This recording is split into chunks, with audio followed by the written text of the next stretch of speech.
Hello my dear student.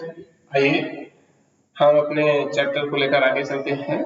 हमने जो है पिछली क्लास में प्रतिबिंब के बारे में कुछ सीखा था।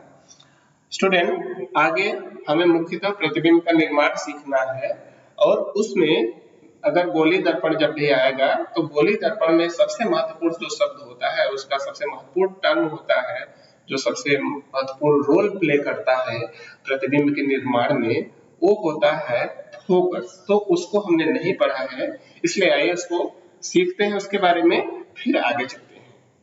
तो हमारा जो अभी का टॉपिक है वो है फोकस। फोकस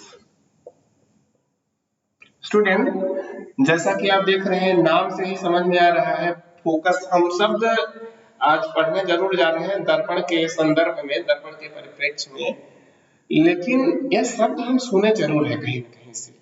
जैसे हम कहते हैं पढ़ाई पे फोकस करो, तो हमारे मन में क्या आता है कि हमारा मन भटक रहा है, क्रिकेट भी खेलना है, मूवी देखना है, मोबाइल चलाना है, और कह रहे हैं पढ़ाई पे फोकस करो। तो हम उसका क्या तात्पर्य होता है कि जो मन हमारा भटका हुआ है इसको इकट्ठा करना है, सारा दिशा से इकट्ठा करना है और एक जगह कहाँ ले जाना है, पढ़ाई पर। तो यहाँ पर फोकस स्टूडेंट कौन हो रहा है, हम देख रहे हैं तो कोई चीज अगर चल रहा है इधर उधर तो मन नहीं है, वो कौन है यहाँ पर, प्रकाश की किरण। तो यहाँ पर कोई चीज अगर एक जगह मिलने वाली होगी तो वो की प्रकाश किरण। तो ये प्रकाश किरण से संबंधित फोकस का बात हो रहा है। आइए स्टूडेंट हम देखते हैं क्या है। तो हम स्टूडेंट मुख्यतः यहाँ पे चर्चा करेंगे गोली दर्पण के बारे में। अगला चैप्टर में अगला इसी का टॉपिक है अपवर्तन, वहां पर हम लेंस के बारे में बात करेंगे। तो स्टूडेंट ध्यान रखिएगा, जो फोकस शब्द है मुख्यतः इन्हीं के लिए यूज ही होता है, चाहे गोली दर्पण हो या तो गोली लेंस के रूप लेंस के लिए। मुख्यतः लेंस में गोली रहेगा ही रहेगा, तो या तो गोली दर्पण के लिए यूज होता है शब्द या तो लेंस के लिए। तो आइए हम इसको थोड़ा सा समझते हैं। स्टूडेंट फोकस की डिफिनीशन बड़ी आसान से बेसिक से डिफिनीशन है, आइए देख लेते हैं। देखिए, जैसे अगर आपका कॉन्केव दर्पण हो, चाहे मीन्स कॉन्केव मिरर हो, चाहे कॉन्वेक्स मिरर हो, था चाहे अवतल दर्पण हो और या उत्तल दर्पण। तो हमने देखा अभी कि जब भी रे डायग्राम बनाएंगे तो इसका मुंह हमेशा बाएं रखेंगे, हमने बाएं रखा है। अब किरण आने के लिए सबसे पहला काम होता है आप मुख्य अक्ष को ड्रा कर लीजिए। ठीक है, ड्रा कर लिए। ये है अवतल दर्पण, यहाँ है उत्तल दर्पण। अब देखिए, हमने देखा कि प्रकाश के यहाँ पे फोकस की बात हो रही है, तो फोकस के लिए जो है प्रकाश किरणों को मिलना है एक जगह पे। हमने देखा उसका अभिप्राय तो कुछ इसी तरह का रहा है। अब प्रकाश किरणें अगर मिल रही हैं तो कोई अकेले तो मिलेगी नहीं अपने आप से, इसका मतलब कम से कम दो या दो से अधिक किरणें होंगी। तो डिफिनीशन में स्टूडेंट ये है कि प्रकाश किरणें दो या दो से अधिक आ रही हैं, लेकिन उनकी कंडीशन ये है कि वो कहाँ से आ रही है। तो यहाँ पर एक शब्द यूज होता है, वो है अनंत। अब समस्या सबसे बड़ी जो आएगी कि अनंत पे कौन जाएगा, और अनंत पे अगर हम चलबो करेंगे तो क्या पहुंचेंगे कभी? नहीं, सिंपल सी बात है, नहीं पहुंच सकते। अनंत जिसका अंत ही नहीं है। तो यहाँ अनंत शब्द का क्या अभिप्राय है, इसको आइए हम थोड़ा सा समझ लेते हैं स्टूडेंट। थोड़ा सा बाद में चर्चा करेंगे, लेकिन यहाँ पे फोकस में डेफिनेशन चर्चा करके तब अनंत शब्द का थोड़ा सा चर्चा कर लेंगे स्टूडेंट। तो फोकस की डिफिनीशन है बहुत आसान सी। हम चाह रहे हैं कि अभी टर्म चर्चा कर रहे हैं तो इसको पूरा कर लें, नहीं तो आप डिस्ट्रैक्ट ना हो, पता चला दूसरे जगह का ध्यान चला जाए, फिर से वही फोकस की बात हो रही है। तो फोकस की डिफिनीशन आसान सी है कि मुख्य अक्ष के समांतर, ध्यान दीजिएगा यहाँ डिफिनीशन में जो टर्म है, प्रकाश किरणें आ रही है और मिल रही है, यही है ना है। तो आ कैसे रही है, उनके लिए है कंडीशन। आपतित किरणों के लिए है कंडीशन कि वो उनको कैसे आना है, मुख्य अक्ष के समांतर। मुख्य अक्ष के समांतर किनकी बात हो रही है, आपतित किरणों की। मुख्य अक्ष के समांतर जो है आपतित किरणें। ठीक है, ठीक है भाई, कोई बात नहीं। मुख्य अक्ष के समांतर। चलिए देखिए, एक किरण हो गई, ये किरण हो गई। चलिए इस वाले दर्पण पर भी ले लेते हैं, ये किरण हो गई, ये किरण। हम जानते हैं कि बहुत सारी किरणें हो सकती हैं, हालांकि मिलने के लिए कम से कम कितने किरणें चाहिए, तो दो। तो हमने दो दो ले लिया है। देखिए, दो उत्तल दर्पण के लिए, दो अवतल के लिए। ठीक है, प्रकाश किरणें आई। अब देखिए भाई, करना क्या है, हमने एक चीज देखा कि फोकस में मिलना है, तो ये सब परावर्तन के पश्चात मिलेंगे। अगर लेंस रहता है तो उसमें परावर्तन तो ना होता, तो हम कहते हैं उसमें गुजरने के बाद मिलेंगे। यहाँ पर कहेंगे परावर्तन के पश्चात। तो प्रकाश किरणें परावर्तित जब होंगी तो ये एक बिंदु पर मिलती हैं, और यह बिंदु, ये देखा गया है, हमेशा होता है मुख्य अक्ष पर ही। ये जो बिंदु है जहां पर प्रकाश किरणें मिल रही हैं, यह जो है मुख्य अक्ष पर ही है। तो इसी बिंदु को नाम दिया जाता है फोकस। यहाँ पर देखिए क्या हो रहा है, एक किरणें पड़ने के बाद दर्पण पे फैल जाती हैं। जब ये फैल गई तो आगे तो इनकी दूरी और बढ़ती जा रही है, तो क्या ये आपस में आगे मिलेंगी? नहीं, ये डायवर्ज हो रहे हैं तो नहीं मिलेंगी। यहाँ कन्वर्ज हो रही है तो मिलेंगी। अब ये आगे फैल रही है, तो अगर हमें इनको मिलाना है तो पीछे की तरफ बढ़ना पड़ेगा। तो पीछे हम देखेंगे, एक बिंदु पे पीछे की तरफ देखेंगे तो हमको मिलती हुई प्रतीत होंगी। जैसे यहाँ से हम देख रहे हैं तो हमको लगेगा कि ये किरणें इस बिंदु पे मिल रही हैं, यहीं से आ रही है। यहाँ देखने इस किरण को देखेंगे तो हमें तो सिर्फ सीधा दिखाई देगा कहाँ से आ रहा है, तो हमें यहाँ से चला हुआ प्रतीत होगा। तो जिस बिंदु पे वास्तव में आ मिले या जिस बिंदु से आती हुई प्रतीत हो। स्टूडेंट यहाँ चीज ध्यान देखिए, हमने दर्पण के पीछे जब सीध मिलाया तो वहां पे हमने पूरा सीधी लाइन, पूरी लाइन नहीं ड्रा किया, कंटिन्यूअस लाइन नहीं है। यहाँ पर हमने डॉट डॉट का यूज किया है। क्यों? क्योंकि यहाँ पर प्रकाश किरणें तो जा ही नहीं रही है, तो इसमें तीर का निशान भी नहीं लगाएंगे। स्टूडेंट ध्यान रखिएगा, दर्पण के पीछे की साइड में जब हम सीधा मिलाते हैं तो वो किरण नहीं होती, तो हम सिर्फ वहां पर पोजीशन ज्ञात करने के लिए ऐसा करते हैं। तो वहां पर वास्तव में किरण नहीं जा रही है, इसलिए उसमें तीर का निशान भी नहीं होगा और कंटिन्यूअस लाइन से नहीं होगा, लगातार लाइन नहीं होगा, बल्कि डॉटेड फॉर्म में रिप्रेजेंट करना उचित रहेगा।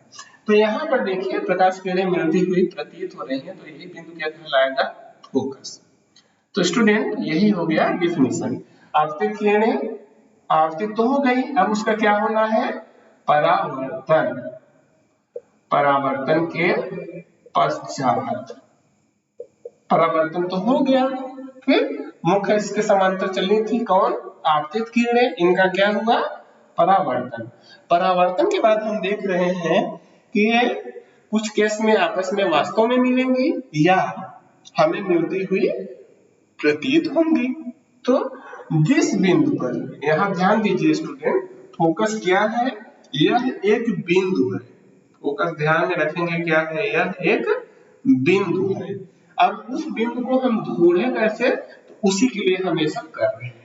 हाँ, हमने देखा कि ढूंढने के लिए क्या हमें करना है? मुख्य अक्ष के समांतर आपतित किरणों को लेकर चलना है, फिर उनका होगा परावर्तन। परावर्तन के पश्चात जिस बिंदु पर क्या होंगी? या मिलेंगी या मिलते हुए प्रतीत होती हैं। जिस बिंदु पर मिलती हैं या मिलती हुई प्रतीत होती हैं, मिलती हुई प्रतीत होती हैं, वही बिंदु, जिस बिंदु की बात कर रहे हैं ना, तो जिस बिंदु पे मिली या आभास हुआ कि मिल रही है, वही बिंदु क्या कहलाता है? फोकस। वही बिंदु उस दर्पण का फोकस कहलाता है। ओके स्टूडेंट, आसान है। एक बार फिर से, मुख्य अक्ष के, ये देखिए मुख्य अक्ष है, इसी के समांतर ही आपतित होना है। कंडीशन क्या है? कि जो आपतित किरणें हैं उनको मुख्य अक्ष के समांतर ही आना है। आप तिरछी किरण लेंगे तो डिफिनीशन नहीं होगी। ध्यान दीजिएगा, डिफिनीशन क्या होता है? कुछ एक पहचान, डिफिनेशन के लिए हम कुछ विशेष टर्म का यूज करते हैं। हाँ, तो यहाँ पे डिफिनेशन के लिए आप यूज करेंगे, इसका बेस है मुख्य अक्ष। हाँ, कि मुख्य अक्ष से सहारा लिए हमने डिफिनेशन में कि इसके समांतर यदि किरणें आपतित हो रही हैं तो परावर्तन के पश्चात जहां मिलेंगी या मिलती हुई प्रतीत होंगी, आभास होगा, वही बिंदु कहलाता है फोकस। स्टूडेंट, ये बहुत आसान था। यहाँ पर कुछ बातें जो आपको ध्यान में रखनी है, आइए देख लेते हैं वो क्या है। स्टूडेंट, आप ध्यान से देखेंगे तो जो अवतल दर्पण है, इसमें इसका फोकस किधर है? बाएं साइड में है। तो इसका फोकस हम प्रश्न हल करते समय बाएं मतलब माइनस में चिन्ह यूज करेंगे। इधर देखिए, यहाँ दूरी अगर नापना होगा, इसका फोकस दाहिने तरफ है तो इसके लिए प्लस का यूज करेंगे। तो आइए हम आगे प्रश्नों को हल करते समय इन चीजों को समझ लेंगे। स्टूडेंट, आइए थोड़ा सा और आगे चलते हैं। इसी से संबंधित एक और टर्म हमारा छूटा हुआ है, आइए जल्दी से उसके बारे में चर्चा कर लेते हैं। अगला टर्म है हमारा फोकस दूरी। नेक्स्ट टर्म है हमारा फोकस दूरी, इंग्लिश में कहते हैं फोकल लेंथ। तो स्टूडेंट, इसको जो है समझना बहुत आसान है। नाम से कुछ कुछ हमें आभास हो रहा है, फोकस की दूरी, नाम से कुछ ऐसा लग रहा है। फोकस दूरी में जो अपने से समझ में हमें आ रहा है, वैसे ही बिना अगर आप पढ़े भी ना रहे तब भी मन में आ जाएगा कि फोकस की दूरी। और हमने देखा है कि सारी दूरियों को, चूंकि फोकस तो मुख्य अक्ष पे था, तो मुख्य अक्ष पे जो दूरियां होती है उनको हम कहां से नापते हैं? ध्रुव से। तो हम कहेंगे कि फोकस की दूरी कहां से? ध्रुव से।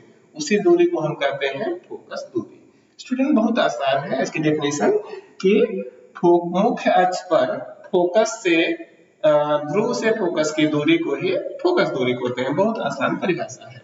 स्टूडेंट, हमने देखा था कि पॉइंट जो होते हैं उनको कैपिटल लेटर से डिनोट किया जाता है, तो फोकस को कैपिटल एफ से डिनोट करेंगे और फोकस दूरी को स्मॉल एफ से डिनोट किया जाता है। तो आइए जो है हम इसके बारे में थोड़ा डिटेल स्टडी करते हैं। इसको समझने के लिए पहले हम छोटा सा एक केस लेते हैं परावर्तन का। मान लीजिए एक हमारा अवतल दर्पण है और इसकी हमें फोकस दूरी ज्ञात करनी है। तो ज्ञात करने के लिए तरीका क्या था? हमने देखा कि हमें कुछ कंडीशन दिया गया है, उसी का पालन करना है।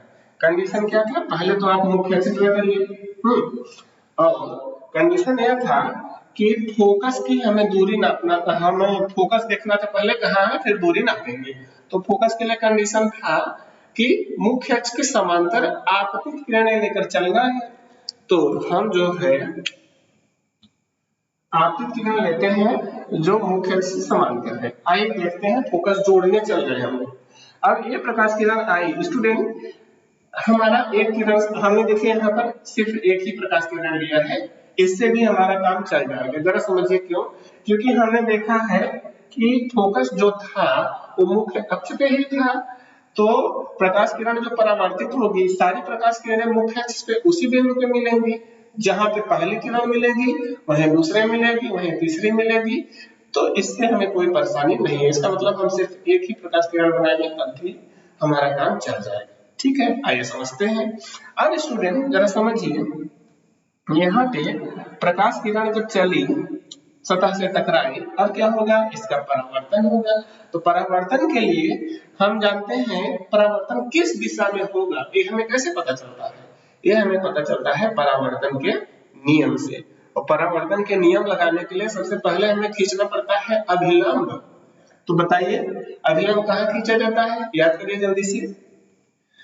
स्टूडेंट, हमने सीखा है कि अभिलंब जिस बिंदु पे प्रकाश किरण आपतित हो रही है, अर्थात आपतन बिंदु पर खींचा जाता है।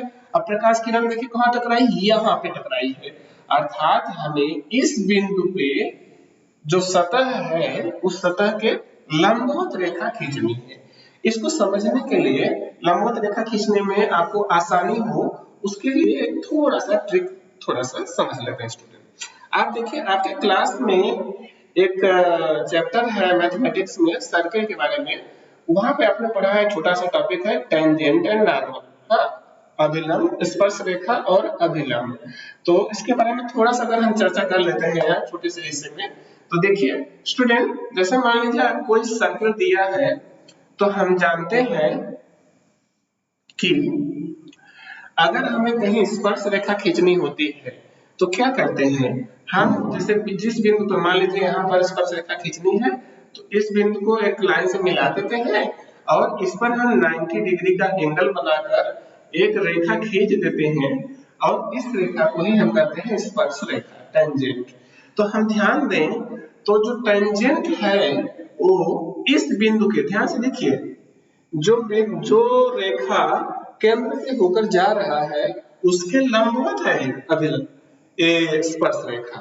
अर्थात स्पर्श रेखा जो है उस पर लंब अगर हम खींचे तो कहां से जाएगा वो लंब, केंद्र से होकर जाएगा। स्पर्श रेखा पर, स्पर्श बिंदु पर अगर हम लंब खींचे तो कहां से होकर जाएगा, केंद्र से। तो हम जो है अभिलंब खींचना काम अपना आसान कर लेते हैं। हम जान रहे हैं कि स्पर्श बिंदु को अगर केंद्र से मिलाया तो खुद ही लंबवत हो जाएगा, हमें 90 डिग्री नापने की जरूरत नहीं है। हम क्या करना है, जो भी रेखा है, स्पर्श रेखा है, जो सतह है, सतह पर, सतह का हर एक बिंदु जहां प्रकाश किरण टच करे वही स्पर्श बिंदु हो गया। तो सतह के किसी भी बिंदु को अगर हम केंद्र से मिला दें तो वही क्या होगा, सतह पर लंब। फिर से बोल रहे हैं, सतह के किसी भी बिंदु को हम मिला दें अगर केंद्र से तो वह रेखा हमेशा सतह के लंबवत ही रहेगी, अर्थात वो हमेशा काम करेगी अभिलंब का। ठीक है, तो आइए समझते हैं। मान लीजिए इस केस में यहां पर इसका ये बिंदु जो है सेंटर है, तो अगर यह बिंदु सेंटर है तो सेंटर को इस पॉइंट पे, देखिए यहाँ पर पोल को हम P से निरूपित करते हैं, तो इसके लिए कोई अन्य बिंदु लेना पड़ेगा। मान लीजिए हमने यहाँ पे ले लिया E। अब ये सेंटर है तो इसको C से निरूपित करते हैं। तो यहाँ पे देखिए चूंकि कोई प्रकाश किरण नहीं है तो इसमें कोई एरो आप नहीं लगाएंगे। ओके, ठीक है, तो चलिए आगे चलते हैं। हम ये हो गया अभिलंब। तो परावर्तन का नियम क्या कहता है कि प्रकाश किरण आपतित होने के पश्चात जो है परावर्तित जब होगी तो दूसरा नियम कहता है आपतन कोण जितना बनता है उतना ही कोण बनाते हुए परावर्तित भी होगी। अर्थात जो परावर्तित किरण होगी वह जितना कोण, जैसे मान लीजिए ये कोण बना रहा है आई, आपतन कोण है आई, तो परावर्तन कोण का जो मान होगा ये किसके बराबर होना चाहिए, आई के ही बराबर। तो ये कोण का मान भी होगा आई। यही है परावर्तन का नियम। इसका मतलब हमने देखिए यहाँ पे परावर्तन का नियम लगा लिया। ओके, कितना आसान था कि जितना आपतन कोण उतना है परावर्तन कोण, हमने नियम का पालन किया। चलो अच्छा आगे चलते हैं। अभिलंब को आप आर पार बना सकते थे, उस पार भी खींच सकते हैं। अब स्टूडेंट समझिए, हम देख रहे हैं कि जो परावर्तित किरण है, हम फोकस को ढूंढने निकले थे। अब फोकस कहाँ है, परावर्तित किरण जहाँ पे मुख्य अक्ष से मिलती है। तो यहाँ पे मुख्य अक्ष पे यहाँ मिली है, देखिए इस बिंदु पे, तो यही हमारा मिल गया फोकस, यही बिंदु है फोकस। लेकिन हमारा लक्ष्य क्या था स्टूडेंट, हम चाह रहे थे कि फोकस दूरी कितनी होती है इसको नापें। तो आइए इस दिशा में हम चलते हैं। स्टूडेंट यहाँ पे थोड़ा सा हम लोग मैथमेटिक्स का यूज करेंगे, थोड़ा सा ट्रायंगल के बारे में बेसिक ज्ञान जो है उसका यूज करेंगे। देखिए स्टूडेंट, यहाँ पर एक ट्रायंगल आपको दिख रहा है CAF। इस ट्रायंगल में अगर हम ध्यान से देखें तो चूंकि ये इंसिडेंट रे और मुख्य अक्ष दोनों आपस में समांतर हैं और CA तिर्यक रेखा है, हाँ ये जो है कट कर रही है तिरछे पे, तो क्या होगा, जो अल्टरनेट इंटीरियर एंगल होते हैं हम जानते हैं वो आपस में समान होते हैं। जब दो समांतर रेखाओं को एक तिर्यक रेखा कट करती है तो अल्टरनेट इंटीरियर एंगल, एकांतर कोण आपस में समान होते हैं। तो ये कोण आई है तो यहाँ भी कोण क्या हो जाएगा, आई। ओके, बहुत आसान है। अब जरा देखिए इन ट्रायंगल ACF में आप ध्यान से देख रहे हैं जो कोण ACF है वही है कोण CAF।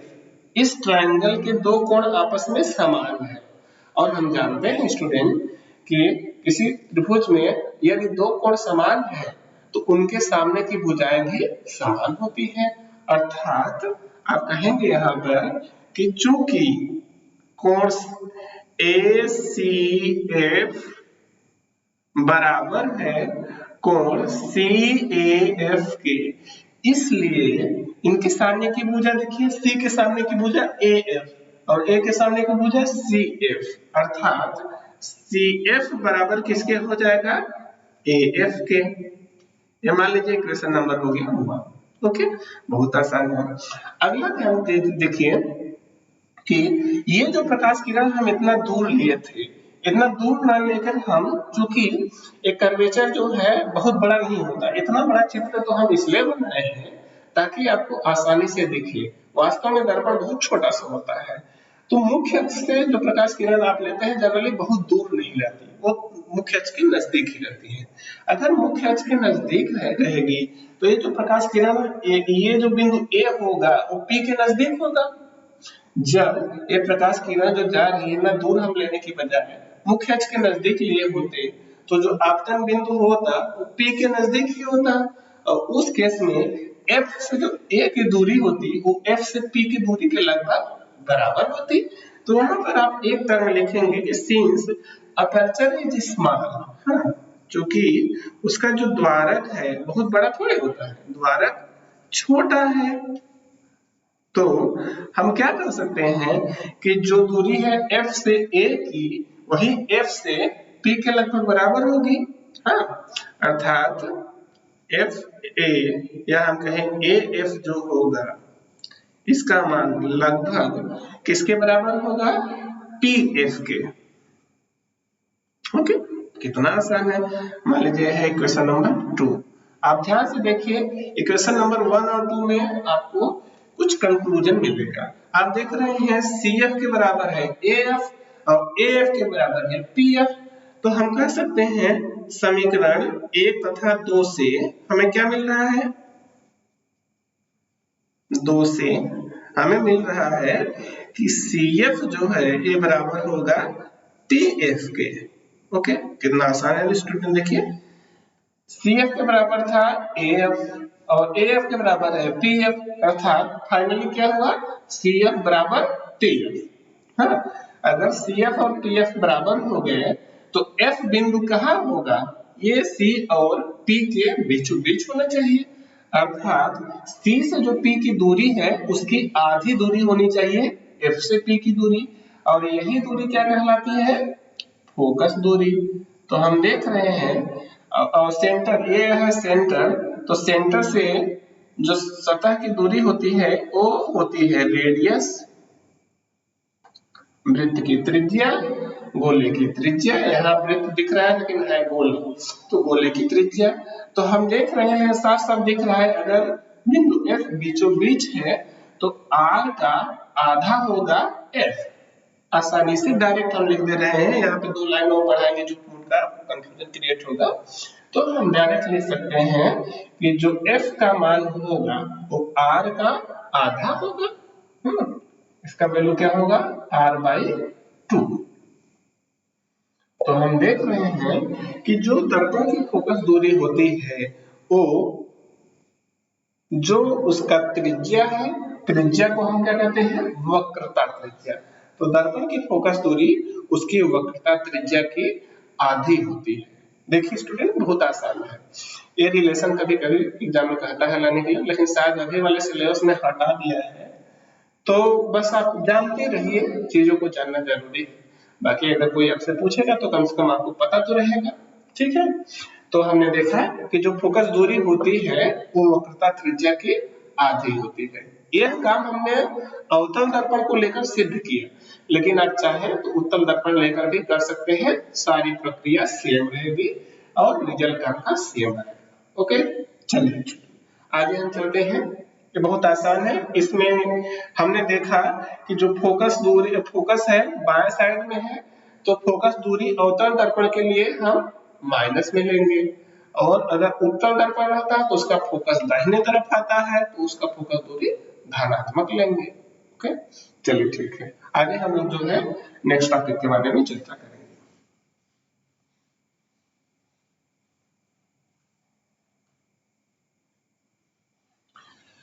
स्टूडेंट आगे अब हम चलते हैं मुख्यतः जो हमारा अगला टॉपिक है वो है प्रतिबिंब का निर्माण कैसे होता है, इसके बारे में हमें सीखना है।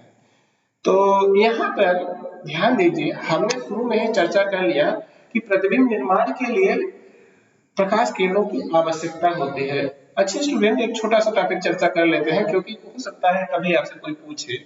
एक शब्द होता है छाया, आप सुने होंगे इसके बारे में, छाया इंग्लिश में कहते हैं शैडो। तो आप प्रतिबिंब और छाया में कभी कंफ्यूज मत होइएगा, दोनों पूरी तरह से अलग चीजें हैं। हमने देखा अभी कि जो प्रतिबिंब बनता है कैसे बनता है, शैडो अभी भूल छोड़ दीजिए कुछ समय के लिए।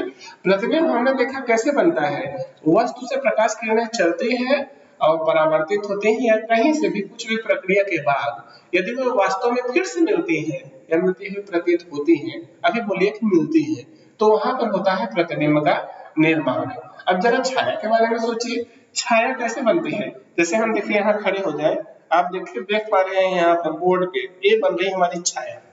तो छाया कैसे बनी, यहाँ पर ये जो दिख रहा है क्या दिख रहा है, वास्तविकता है कि ये नहीं दिख रहा है आपको, ये दिख रहा है, ये है प्रकाश किरणें, यहाँ प्रकाश किरणें पहुंच रही हैं और यहाँ पर नहीं पहुंच रही हैं। बल्ब यहाँ से जल रहा है तो प्रकाश किरणें हमारे शरीर से जो रुक गई अब यहाँ पे नहीं पहुंच पा रही है, और बगल में से प्रकाश किरणें पहुंच रही हैं, तो हमारे शरीर की जो आउटलाइन है अर्थात जो बाउंड्री है उसके जैसा यहाँ पर एक शेप, एक आकृति दिख रही है। क्यों? क्योंकि इतने हिस्से पे प्रकाश नहीं पहुंच रहा है, और वही आपको उसी को आपने नाम दिया है छाया। तो आपने देखा छाया जो होता है वो प्रकाश की अनुपस्थिति है, प्रकाश के न पहुंचने से बनती है छाया, और प्रतिबिंब प्रकाश के पहुंचने से बनता है। तो इन दोनों में बेसिक डिफरेंस आप याद रखिएगा। और छाया का कोई रंग नहीं होता स्टूडेंट, और जो प्रतिबिंब होता है वो वस्तु के रंग की होती है, क्योंकि वस्तु जिस रंग की है उसी रंग की प्रकाश किरणों को परावर्तित करेगा और उसी रंग की किरणें फिर से मिलेंगी और उसी रंग की दिखेंगी। अर्थात जो प्रतिबिंब होता है प्रकाश किरणों के मिलने से बनता है, इसीलिए उसमें रंग होता है, उसमें स्वरूप तो होता ही है सेम टू सेम, उसमें रंग भी होता है, प्रतिबिंब वस्तु के रंग का ही दिखता है। लेकिन जो छाया होती है इसका कोई रंग नहीं होता, क्योंकि रंग हमें कोई चीज कैसे दिखता है, जब कहीं से प्रकाश किरणें परावर्तित होकर हमारी आंख में आती है तब हमें वो वस्तु दिखती है। यहाँ तो कुछ प्रकाश किरणें पहुंच ही नहीं रही है इसलिए ये दिख रहा है, तो इसका कोई रंग नहीं होता है। कुछ लोग कहते हैं छाया काली होती है, हालांकि काला भी कोई एक तरह से रंग यहाँ पे हम नहीं मानते। हम लोग कहते हैं अगर कहीं से प्रकाश किरण हमारी आंख में नहीं आ रहा है तो हम जो है हमको वहां कुछ दिखाई ही नहीं देगा और उस चीज को हम कहते हैं काला। समझ रहे हैं? जैसे आप अंतरिक्ष में चले जाइए तो जो हमारे आसपास का क्षेत्र होगा वहां से कोई प्रकाश किरण हमारी आंख में नहीं दिखेगा पहुंचेगी, इसलिए पूरा अंतरिक्ष हमें संपूर्णतः पूरी तरह से काला दिखेगा। जो डायरेक्ट स्टार है वही दिखेंगे, स्टार से प्रकाश चला तारे से आपकी आंख में डायरेक्ट गया तो स्टार को आप देख पाएंगे, लेकिन बीच का जो क्षेत्र होगा वो पूर्णतः काला होगा। यहाँ पे हमें सब कुछ उजाला इसलिए दिखता है क्योंकि यहाँ हमारा एक वायुमंडल है, तो प्रकाश किरणें हमें हर तरफ से हमारी आंख में पहुंचती है, हम चीजों को देख पाते हैं। ओके, तो छाया हमने समझा कि प्रकाश किरणों के न पहुंचने से बनता है और प्रतिबिंब प्रकाश किरणों के मिलने से बनता है, तो दोनों एक दूसरे से पूर्णतः विपरीत चीज है। ठीक है, चलिए अच्छा आगे चलते हैं, अपना आगे चलते हैं। स्टूडेंट हमें आगे जो पढ़ना है वो है प्रतिबिंब का निर्माण, और हमने देखा कि प्रतिबिंब कैसे बनता है, जब प्रकाश किरणें मिलती हैं दोबारा। अब मिलने के लिए प्रकाश किरणें चलनी तो चाहिए, अब जो है कम से कम हम जानते हैं मिलने के लिए 2 किरणें चाहिए, तो हमें प्रतिबिंब निर्माण के लिए जो किरण आरेख बनाएंगे, जो चित्र बनाएंगे हम, उसमें कम से कम हम 2 किरणों का यूज करेंगे और ज्यादा से ज्यादा भी 2 ही किरणें यूज करेंगे। क्यों? क्योंकि हमें क्या पड़ी, हम क्यों परेशान होंगे, हम जान रहे हैं कि चाहे जितनी किरणें हो प्रतिबिंब की स्थिति तो वही होगी। अगर प्रतिबिंब की स्थिति वही है तो 2 को से हमारा काम चल जा रहा है तो हम क्यों परेशान होंगे 3 4 10 बना के, समझ रहे हैं। इसलिए चूंकि मिनिमम हमें 2 किरणों की आवश्यकता है और उतने में हमारा काम चल भी जा रहा है, तो हम उससे ज्यादा भी नहीं लेते। तो प्रतिबिंब निर्माण के लिए हम हमेशा 2 किरणों का यूज करेंगे। अब 2 किरणें कौन सी है, ताकि हम देखिए स्टूडेंट, हम हमेशा चाहते हैं, मानव का ये स्वभाव है कि वो चाहता है चीजें आसान हो, उसीलिए रिसर्च होती है, उसीलिए हम चीजों के बारे में जानने का प्रयास करते हैं और उससे हम लाभ उठाते हैं, चीजें मशीन वगैरह बनाते हैं, चीजें आसान, तो हम हमेशा चाहते हैं कि हमारा काम आसान हो। तो अब सोचिए प्रतिबिंब निर्माण करना है, हर बार हमें 2 किरणें लेना है, हर बार परावर्तन का नियम फिर से पृथ्वी अभिलंब खींचना, दुनिया भर के काम रहेंगे। तो हम जो है अपना काम आसान बनाने के लिए कुछ विशेष किरणों का सहायता कर लेते हैं। हम कुछ विशेष किरणों के बारे में जिनके बारे में हम अच्छे से जानते हैं उनका बार बार यूज करते हैं, जिससे हमारा काम आसान हो जाए। तो आइए हम देखते हैं वो कौन सी किरणें हैं जिनका हम प्रतिबिंब निर्माण में यूज करने वाले हैं। ठीक है, तो कुछ महत्वपूर्ण, ये कोई टॉपिक नहीं है, बस ऐसे ही लिख दे रहे हैं कि कुछ महत्वपूर्ण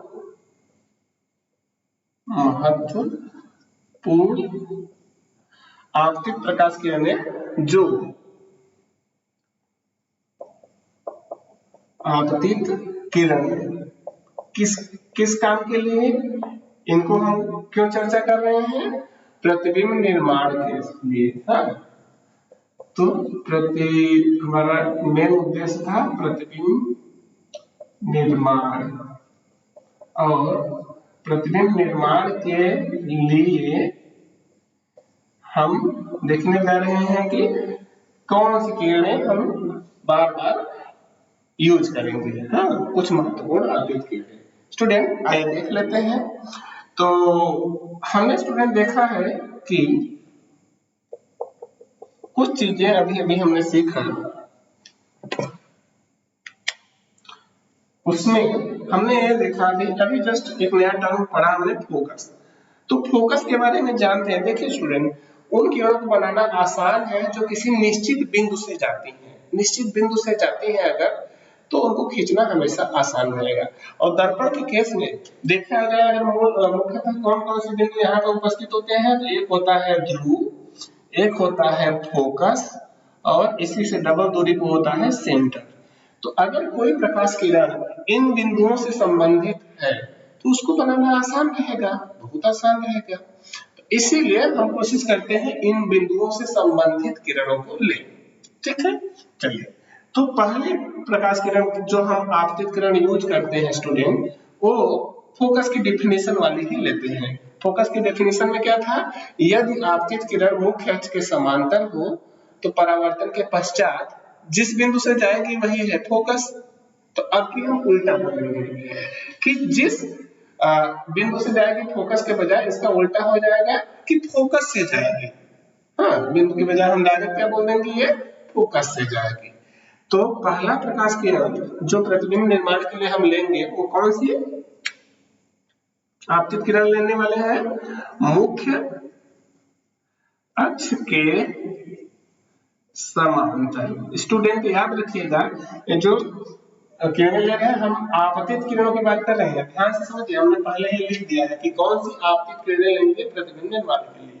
तो पहली किरण हम हमेशा सामान्यतः सबसे ज्यादा इसका यूज करने वाले हैं, कौन सी यूज करेंगे, जो मुख्य अक्ष के समांतर आ रही है। तो ये परावर्तन के पश्चात कहां से जाएगी, फोकस से होकर जाएगी, फोकस से होकर जाएगी। देखिए इसका फायदा क्या हुआ स्टूडेंट, जैसे प्रकाश किरण हमने इसे मुख्य अक्ष के समांतर खींच लिया कि ये आ रही है, अब यहाँ पे हमें अभिलंब वगैरह खींचने की कोई आवश्यकता नहीं है, डायरेक्ट हम ऐसे फोकस से मिलाते हुए आगे बढ़ा देंगे, कहेंगे हम जाने गए वहीं से जाएगी, काहे दुनिया भर का तामझाम करना, समझ रहे हैं। तो डायरेक्ट हम उसको फोकस से लौटा देंगे मिलते हुए, तो आसान हो गया हमारा काम, समझ रहे हैं। चलिए अच्छा आगे देखते हैं स्टूडेंट, दूसरी प्रकाश किरण जो है, देखिए एक छोटा सा रूल यहाँ चर्चा कर लेंगे हम, वो है प्रकाश की व्युत्क्रमणीयता का सिद्धांत। हाँ, लाइट रे की रिवर्सिबिलिटी का रूल। स्टूडेंट एक छोटे से घटना हम चर्चा करते हैं। जैसे यहाँ दीवार में शीशा लगा है, एक स्टूडेंट इस साइड एक इस साइड बैठे हैं, तो आप देखे होंगे कि इधर वाला व्यक्ति अगर दूसरे वाले को देख पा रहा है शीशा में, तो दूसरा व्यक्ति भी शीशा में पहले वाले को देख लेता है, दोनों आपस में शीशा में नजर मिला सकते हैं। ये आपने ऑब्जर्व किया होगा। तो ये इसलिए होता है कि प्रकाश किरण अगर एक मार्ग पे जा रही है, चली गई, परावर्तन अपवर्तन जो भी घटनाएं होते होते अगर एक जगह से दूसरी जगह गई, तो अगर अंतिम जगह उसका रास्ता उलट दीजिए तो फिर से उसी रास्ते पे चलेगी। तो इसका अर्थ ये हुआ, हाँ, मीन्स अगर लाइट रे के फाइनल लाइट रे का पाथ डायरेक्शन रिवर्स कर दे, then it will retrace its original path. अर्थात अगर प्रकाश किरण जा रही है, बार बार परावर्तन दुनिया भर की घटनाएं हुई उसके साथ, लेकिन अगर अंतिम किरण जो है उसका रास्ता उलट दे तो पूरी तरह से अपने ओरिजिनल रास्ते को ही दोहराएगी, रिट्रेस करेगी। ठीक है, इसका अर्थ ये हुआ कि अगर आपतित किरण समांतर थी तो परावर्तन के पश्चात फोकस से गई थी, तो उलट दे अगर तो क्या होगा, फोकस से होकर आपतित हुई तो परावर्तन के पश्चात क्या होगी, मुख्य अक्ष के समांतर, इसी का उल्टा हो जाएगा। अगर आपतित किरण कहां से जाए, फोकस से होकर गई, तो परावर्तन के पश्चात क्या हो जाएगी, मुख्य अक्ष के समांतर।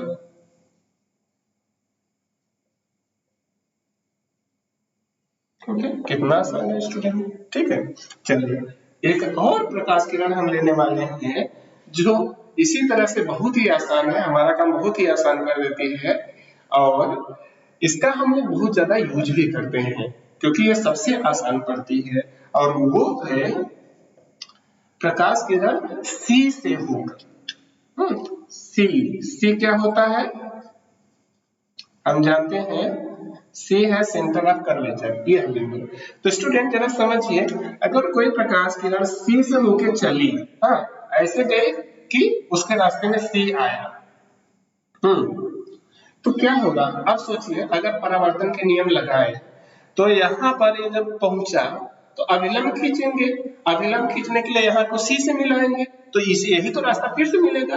अर्थात जो आपतित किरण का रास्ता है वही अभिलंब का भी लाइन होगा, तो अभिलंब से आपतित किरण के बीच में कोण कितना हो जाएगा, 0, आपतन कोण हो जाएगा 0, तो परावर्तन कोण भी 0 होगा, अर्थात इसी मार्ग पे लौट जाएगी। ठीक है, कितना आसान है। अगर सी से होकर आपतित हो रही है तो पुनः उसी मार्ग पर लौट जाएगी। याद रखिएगा, यहाँ पर हम कह रहे हैं उसी मार्ग पर, उसी रास्ते उसी दिशा में नहीं। ठीक है, तो एक गलती मत कीजिएगा, उसी दिशा में मत कर दीजिएगा। ये क्या होगा, परावर्तन के पश्चात उसी मार्ग उसी रास्ते पर क्या होगा, लौट जाएगी।